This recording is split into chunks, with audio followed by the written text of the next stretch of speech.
여호수아 24장 14절에서 25절까지 말씀입니다. 여호수아 24장 14절에서 25절까지 말씀을 제가 봉독하겠습니다. 하나님 말씀입니다.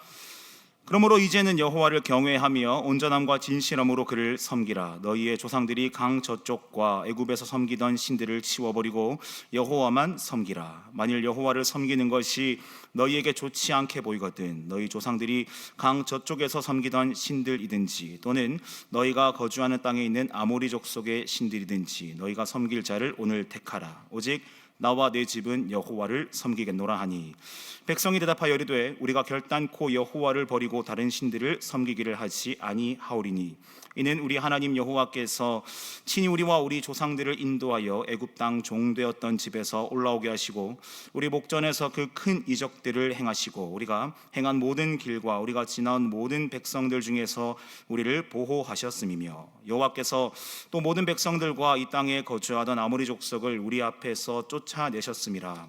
그러므로 우리도 여호와를 섬기리니 그는 우리 하나님이시니이다 하니라. 여호수아가 백성에게 이르되 너희가 여호와를 능히 섬기지 못할 것은 그는 거룩하신 하나님이시요 질투하시는 하나님이시니 너희의 잘못과 죄들을 사하지 아니하실 것임이라. 만일 너희가 여호와를 버리고 이방 신들을 섬기면 너희에게 복을 내리신 후에라도 돌이켜 너희에게 재앙을 내리시고 너희를 멸하시리라 하니 백성이 여호수아에게 말하되 아니니이다 우리가 여호와를 섬기겠나이다 하는지라.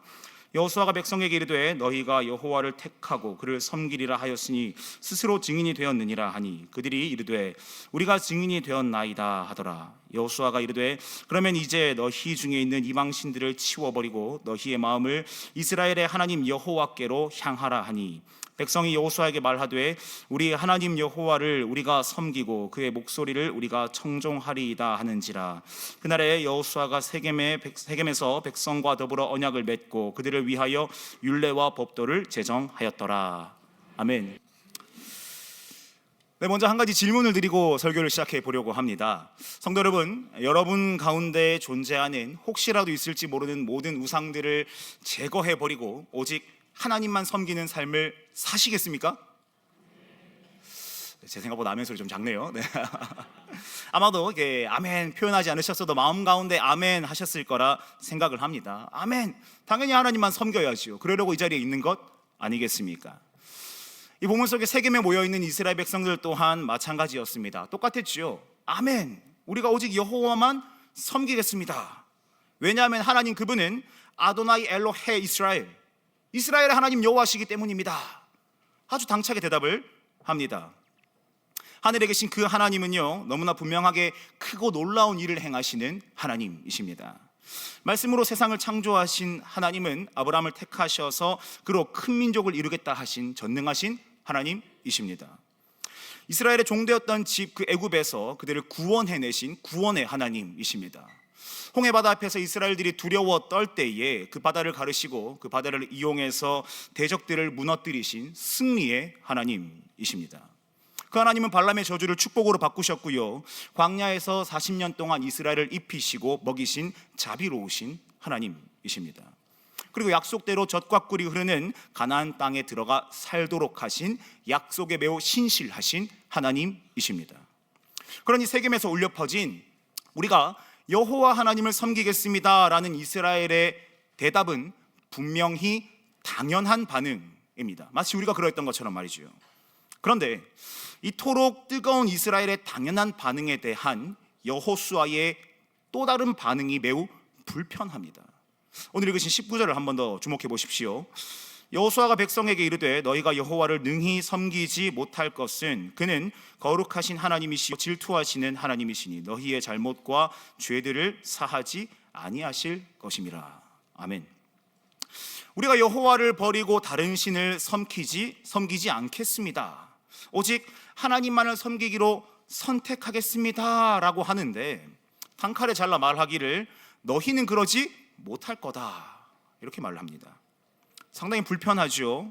능히 섬기지 못할 것이다 라는 이 단어의 히브리어를 살펴보니까 로트칼루인데요 이 미완료형으로 표현된 이 단어는 현재와 미래를 같이 포함하는 시제입니다. 그러니 이것을 히브리 문법을 잘 반영해서 직역을 새로 해보니까요 당신들은 지금도 하나님을 능히 섬기지 못하고 있고요, 앞으로도 그러지 못할 겁니다 라고 여호수아가 말하는 거예요.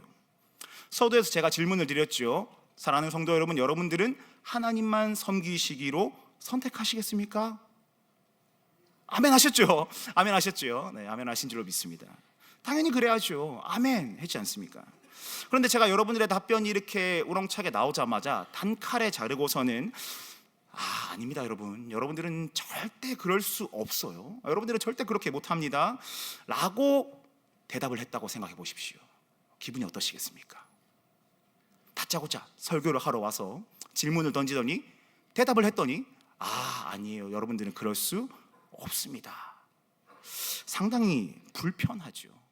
또 어쩌면 상당히 불쾌합니다. 아니, 내가 하나님을 잘 섬기겠다는데 뭐야? 당신이 뭔데 왜 날 판단해? 저라면 그렇게 했을 것 같아요.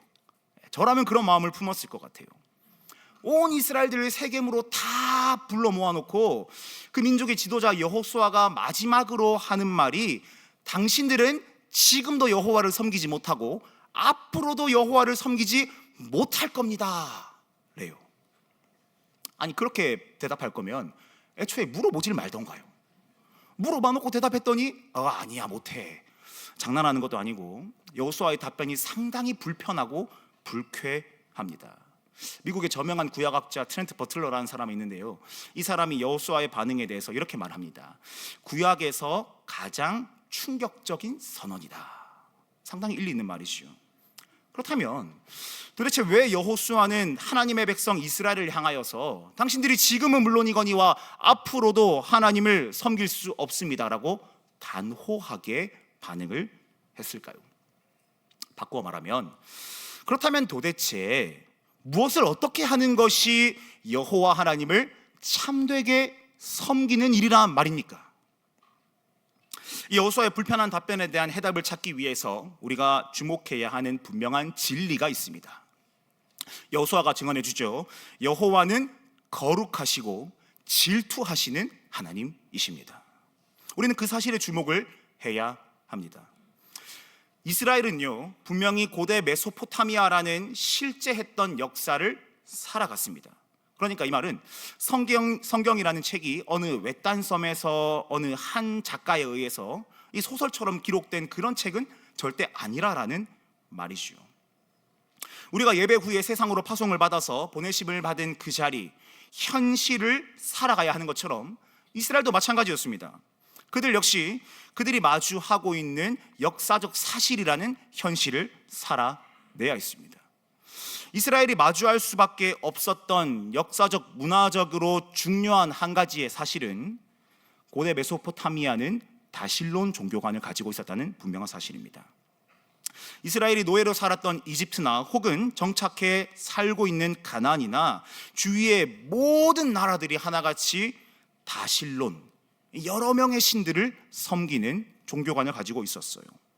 고대 문서 중에 텔 엘 아마르나 이런 문서가 있는데요, 그 문서에 보니까 가나안의 도시 국가들이 이집트랑 아주 친밀한 사이였다고 합니다. 가나안의 이 도시 국가들이 이집트의 영향을 많이 받았대요. 그러니까 이스라엘이 비록 이집트에서는 탈출을 했지만 그들이 살아가고 있는 현실이라는 세상은 별반 다를 바가 없다는 거죠. 출애굽하기 전에 마주했던 이집트의 현실이나 그들이 가나안 땅에 들어가서 마주하는 그 현실이나 여러 명들의 신을 섬기고 있는 문화, 종교관이라는 것은 전혀 다를 바가 없다라는 겁니다. 이집트의 신화나 메소포타미아 신화를 한번 잘 살펴보면요, 이 신들이 인간을 만들어냈대요. 성경이랑 비슷하죠. 누가 누굴 뺏겼는지 당연히 그들이 성경을 뺏겼겠죠. 그 고대 메소포타미아나 이집트의 신화의 신화를 보면은 이 신들이 아주 음란해요. 아주 음란한 욕망을 가지고 인간을 만들어냅니다. 혹은 너무 힘들어요. 노동을 해야 되는데 너무 피곤하고 지쳐가지고 그걸 대신할 존재를 만들어내는데 그게 인간이에요.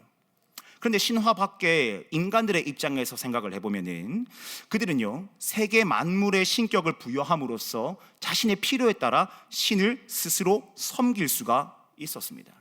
그게 그 당시에 당연한 일들이었어요. 예를 들어 농사를 열심히 지어야 되는데 비가 좀 오면 좋겠어요. 그럼 바알을 찾아가는 거예요. 세트를 찾아가는 거죠. 우리 아내가 임신했어요. 잘 출산하면 좋겠어요. 그럼 이시스 신을 찾아가는 거예요. 아세라 신을 섬기는 거죠.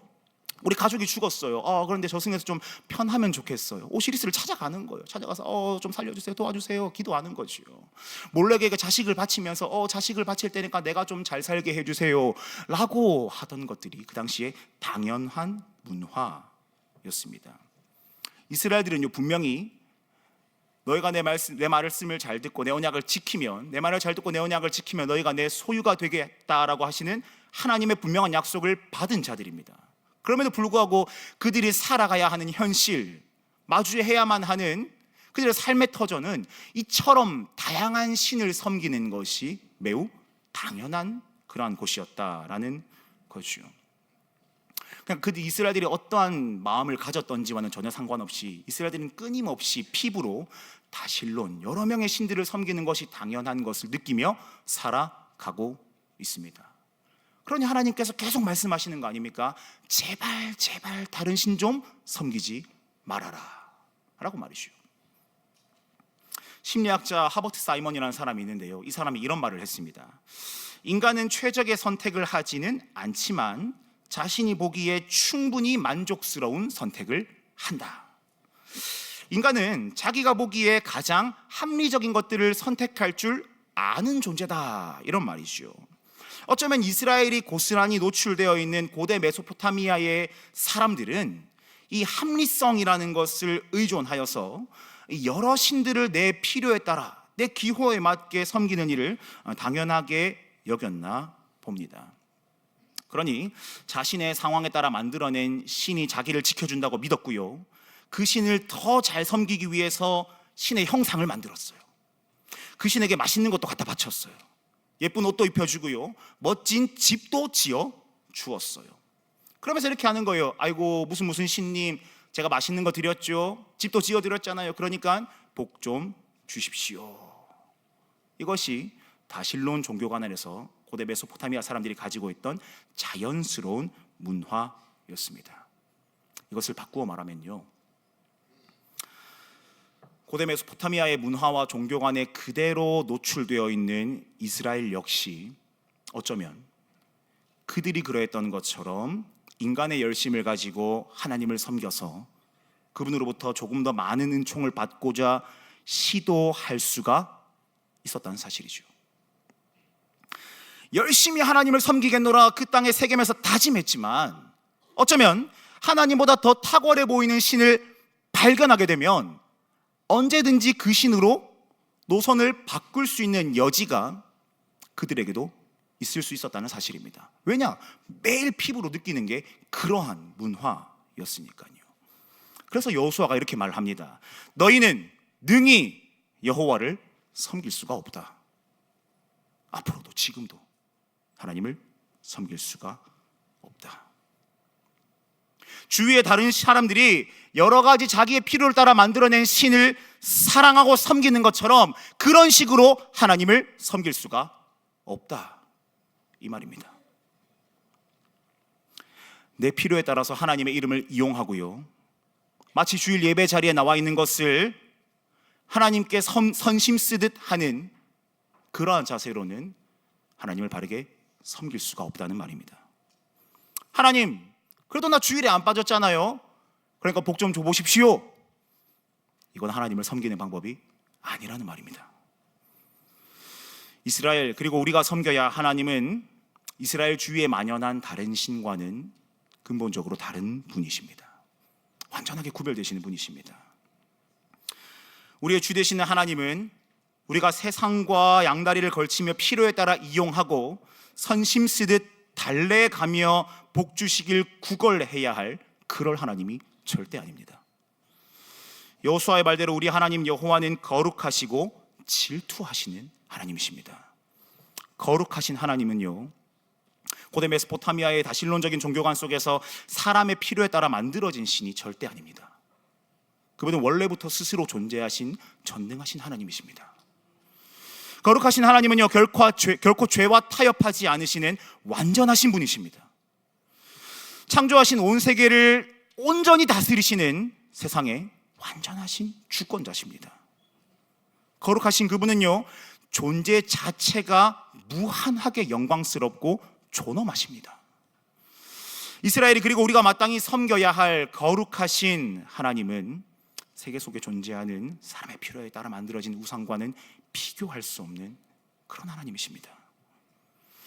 그런 의미에서 하나님과 다른 우상을 겸하여 섬긴다, 하나님과 세상에 양다리 걸치고 서 있다, 어쩌면 이거는요 굉장히 하나님을 업신여기는 태도 아니겠습니까? 감히 거룩하신 창조주와 피조물이 만들어낸 피조물 따위를 같은 선에 놓고 섬긴다니요, 말이 안 되는 거죠. 우리 하나님은요 질투하시는 하나님이십니다. 고대 메소포타미아 이스라엘이 속해 있는 그 문화의 종교를 보면은요, 신화를 보면은 정말 많은 신들이 등장해요. 우리 그리스에도 12명의 신들이 있잖아요. 정말 많은 신들이 등장해서 자기들끼리 계속 싸워요. 아빠랑 아들이랑 싸우고 할아버지랑 손녀랑 싸우고 자꾸 싸워요. 그렇게 싸우면서 다른 신을 지배하고 싶어 했어요. 다른 신을 지배하고 싶고 막 누가 더 우월한지를 자꾸 겨루어요. 다 서로를 향한 질투에서 파생된 다툼입니다. 신들끼리 질투하는 거죠. 그런데 우리 하나님의 질투는 그러한 다른 신들을 향하지 않으십니다. 우리 하나님의 질투는 온전히 사랑하시는 그분의 백성들을 향하십니다. 그 백성들을 너무나 사랑하시는 하나님은요, 자기 백성들로부터 온전히 그 사랑을 고스란히 돌려받기를 원하십니다. 그렇게 인간들의 사고에서 만들어낸 가치 없는 우상 따위와 그 사랑을 놓고 나누어 가지기를 절대로 허용하지 않으십니다. 질투하시는 거룩하신 하나님이 우리에게 요구하시는 하나님을 향한 반응은요, 하나님과 만들어낸 우상 따위를 겸하여 섬기는 반쪽짜리가 아닙니다. 완전한 사랑인 거죠. 그래서 질투하시는 하나님은 존재하지도 않는 다른 신과 질투하느라 낭비하시기를 거절하시고 온전한 사랑을 하나님의 사랑하시는 백성들을 향해 쏟아 부어 내십니다. 참되게 하나님을 섬긴다는 것, 참되게 하나님을 사랑한다는 것은 주변에 만연한 다실론 사회에서 등장하는 또 하나의 신처럼 하나님을 내 필요에 따라서 그 신의 은혜를 갈망하고 또 어줍지 않은 말뿐인 경배로 그 신을 위로하여서 무엇인가를 착출해내고자 하는 시도가 아닙니다. 참되게 하나님을 사랑한다는 것, 그분을 섬기는 것은 그분에게 내 생명을 거는 겁니다. 거룩하신 하나님, 질투하실 정도로 우리를 사랑하시는 하나님, 그 하나님께 내 생명을 거는 것, 그것이 하나님을 참되게 사랑하고 섬기는 방법입니다. 우리는 때에 따라서 하나님을 사랑했다가 때에 따라는 다른 여러 가지들, 돈이나 아니면 명예나 기타 여러 가지들이 있죠. 여러 가지들을 막 바꾸어가면서 섬기는 일에 매우 익숙하잖아요. 현대판 다실론에 빠져가지고 하나님만을 온전히 사랑하기를 거절하고 내 필요에 따라 움직이는 일에 매우 익숙합니다. 그러나 하나님께서 여호수아를 통해 우리에게 주시는 메시지는 선명합니다. 하나님만 사랑하라, 하나님만 섬기라. 그것들을 추종하기를 다 거절하고 오직 하나님만 사랑하기로 결단하고 그 하나님께 인생을 걸어라, 이거죠. 외적인 열심을 뛰어넘어서 온전함과 진실한 중심으로 하나님을 사랑하는 것, 그것이 참되게 하나님을 사랑하는 일입니다. 그래서 여호수아가 20절에서 이렇게 말합니다. 만일 너희가 여호와를 버리고 이방 신들을 섬기면 너희에게 복을 내리신 후에라도 돌이켜 너희에게 재앙을 내리시고 너희를 멸하시리라. 하나님을 떠난다면 질투하시는 하나님의 재앙이 반드시 임할 거래요. 심판하시는 하나님을 향한 두려움과 동시에 죄와 죽기까지 싸우겠다는 단호한 결심, 확고한 결심, 그 중심이 아니면 우리는 분명히 또 무너지게 되어 있습니다. 말로만 하나님을 사랑하는 게 아니라 조금의 흠도 없이 완전한 일관성 있는 온전한 중심, 그분을 성실하게 전적으로 신뢰하는 진실함, 그것으로 우리가 하나님을 사랑해야 합니다. 여러분들은 그렇게 하나님을 사랑하고 계십니까? 여호수아는요, 이토록 중요한 언약을 갱신하기 위해서 온 이스라엘을 세겜으로 불러 모읍니다. 왜 하필 세겜일까요? 그 당시 중요한 도시는 여러 군데 있었습니다. 예를 들어 요단강을 건넌 뒤에 애굽의 수치가 떠나갔다 하며 돌을 세운 길갈도 있지요. 여호와의 장막이 있었던 실로도 있습니다. 아마 수도 역할을 했던 실로이시요. 그런데 그러한 여러 중요한 도시 중에서 여호수아는 세겜을 선택합니다. 왜 세겜에서 이 언약을 갱신할까요? 잘 아시죠? 세겜은요, 하나님께 부름받은 아브라함이 가나안 땅에 도착해서 처음 제단을 쌓은 그 장소입니다. 거기서 하나님을 예배했죠. 또요, 야곱이 이제 삼촌의 집에서 돌아와서 천사와 씨름한 뒤에 이 세겜에서 가족의 아픈 일들이 있었지 않습니까? 그 아픈 일들이 있은 뒤에 우리 가족에 있는 모든 우상을 버리고 하나님만 섬기자, 우리가 여호와 앞에 정결하자 외쳤던 땅입니다. 이 세겜에서 하나님은 아브라함과 야곱에게 이렇게 약속하세요. 내가 그 땅을 너희에게 반드시 줄 거다. 내가 그 땅을 반드시 너희에게 줄 거다. 이 약속을 굳게 믿은 사람이 있으니 바로 요셉입니다. 그래서 요셉이 뭐라 합니까? 여호와께서 하나님의 때가 되면 반드시 너희를 애굽에서 이끌어내실 것이다. 그때에 내 유고를 가지고 가서 그곳에 묻어라 말합니다.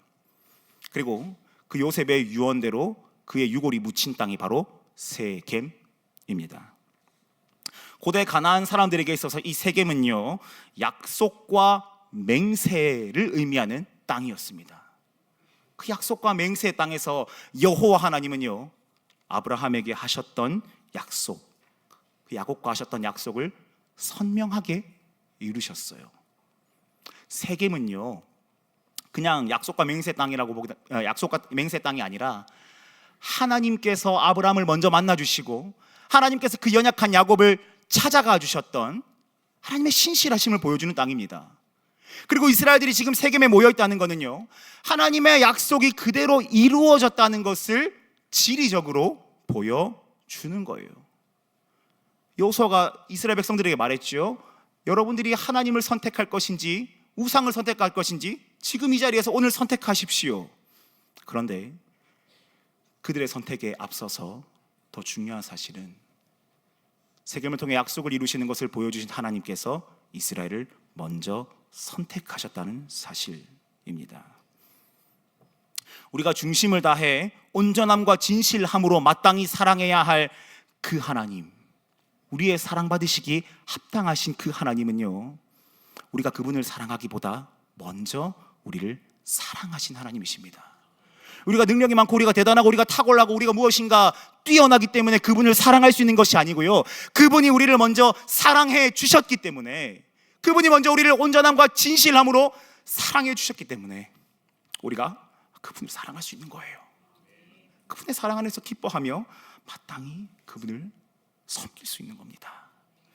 여호수아가 이스라엘 백성들에게 너희는 능히 하나님을 섬기지 못할 것이다 라고 말한 것은요, 이스라엘들을 불편하게 만들거나 자극하기 위한 어설픈 도발 따위가 아니에요. 이 약속의 땅에서 너희를 먼저 사랑하신 그 하나님만 제발 바라보고 살아가라. 지금도 너희를 사랑하시는 그 하나님을 다른 우상과 같이 여기지 말고 다른 신과 겸하여 섬기느라 저울질하지 말고 그 하나님만 제발 사랑해라. 그것이 하나님을 온전하게 섬기는 일이다. 그것을 가르쳐 주기 위함이었습니다. 바라기는 이곳에 모인 우리 모두의 결단이 그러하기를 소망합니다. 비록 우리가 살아가야 하는 현실, 세상은 여전히 여러 가지의 신들이 존재하는 것 같아 보입니다. 그러나 그 모든 상황 가운데 하나님만 섬기시기로 결단하시는 저와 여러분 되기를 주님의 이름으로 축복합니다. 놀랍게도 안타까운 일이지만요, 이스라엘들은 그렇게나 단호하게 우리가 하나님만을 섬기겠습니다 외쳤지만 자꾸 실패합니다. 자꾸 무너져요. 성경에 기록된 사사기 역사가 그것을 아주 선명하게 보여주지 않습니까? 자꾸만 하나님보다 다른 것들이 더 좋아 보입니다. 그래서 그들이 요구하죠. 하나님, 왕을 주십시오. 우리 왕이 없어서 내 마음대로 살아가는 거 아니에요. 자비하신 하나님께서 왕을 보내주십니다. 참 신실하고 하나님이 참된 왕이심을 보여줄 다윗을 보내주셔요. 그러면 뭐합니까? 그래도 실패하죠. 처참한 실패 역사만 반복될 뿐입니다. 우리라고 무엇이 다르겠습니까? 우리가 조금 전에 하나님만 사랑하며 섬기겠다고 결심하고 결단했지만 그럼에도 불구하고 우리는 분명히 또 넘어질 겁니다. 하나님과 다른 신을 저울질하면서 하나님의 이름을 마치 우상을 사랑하는 것처럼 내 필요에 따라 접목시키는 일에 아주 익숙할 겁니다. 파손받은 세상에서 하나님을 사랑하며 온전히 섬기며 살아가야 하지만 나만의 우상을 쫓아 살아가기에 급급할 수도 있겠습니다. 그래서 참 하나님이신 그분이 이 땅에 찾아오셨습니다. 자꾸만 실패하는 이스라엘들에게 아버지 하나님을 온전하게 진실함으로 사랑하는 것이 무엇인지를 보여주셨습니다. 그리고 그분은 그 사랑 그대로 묵묵히 십자가를 향해 걸어가셨습니다. 그 십자가에서 우리를 향하신 먼저 찾아오시는 하나님의 사랑을 보여주셨습니다. 그 우리 주 예수 그리스도께서는 그분께서 걸어가셨던 그 좁은 길로 우리를 초대하십니다. 좁고 협착해서 따르는 사람이 없는 그 길로 함께 가자 말씀하십니다. 전쟁에서 승리한 사람들이나요, 많은 부와 명예를 얻고자 하는 사람들은 모두 큰 길, 큰 문으로 걸어갔습니다. 그런데 그와 반대되는 사람들이 좁은 문으로 갔겠지요. 탈무드에 따르면요, 그 좁은 문은 재판장으로 향하는 길이었습니다. 재판장으로 향하는 사람은요, 자기가 어떠한 형편인지를 늘 고민해야 되고요, 그 판사의 한마디에 자기의 인생이 걸려있음을 두렵고 떨리는 마음으로 살아가야 했습니다. 또 마찬가지지 않겠습니까? 우리에게는 반드시 하나님이 약속하신 최후의 심판이 기다리고 있습니다. 그 심판대에서 우리를 심판하실 그 주님을 두렵고 떨리는 마음으로 우리는 기대해야 합니다. 마땅히 좁은 문으로 걸어가야 하겠지요. 놀라운 사실은요, 그 좁은 문을 우리가 혼자 걸어가게끔 두지 않으신다는 사실입니다. 세겜에서 내가 너희를 먼저 찾아갔다 말씀하신 그 하나님은요, 우리가 표대를 향하여서 걸어갈 때에 늘 우리와 함께 하십니다. 그래서 바울이 그렇게 고백하지 않습니까? 그리스도 예수 안에서 표대를 향하여 달려가노라. 말씀을 마무리하겠습니다. 여러분들이 마주하는 현실이라는 세상에서 여러분들은 무엇을 추구하며 무엇을 추종하며 무엇을 최고의 가치로 사랑하며 살아가십니까? 바라기는 여러분들이 섬기는 그 유일하신 분이 오직 하나님이시기를 주님의 이름으로 축복합니다. 때로는 내가 힘들어 지쳐 쓰러진다 할지언정, 내 눈이 연약하여 하나님의 다른 것을 향한다 할지언정, 우리보다 그 길을 먼저 앞서가신 우리의 구원의 주 되시는 예수 그리스도께서 우리와 함께 하실 것입니다. 그 주님의 이름을 힘입어서 기꺼이 좁은 길로 걸어가시는 삶을 살아가시는 우리 모두가 되시기를 주님의 이름으로 축복합니다. 우리 같이 찬양하면서 우리의 믿음을 고백하면 좋겠는데요, 예수의 길, 그 좁은 길, 나는 걷겠습니다. 주의 손을 잡고. 주의 손이 잡혀있기 때문에 우리는 그 아무것도 두렵지 않습니다. 우리는 주와 함께 하기에 승리할 수 있습니다. 이 믿음의 고백을 함께 하며 나가는 우리 모두가 되면 좋겠습니다.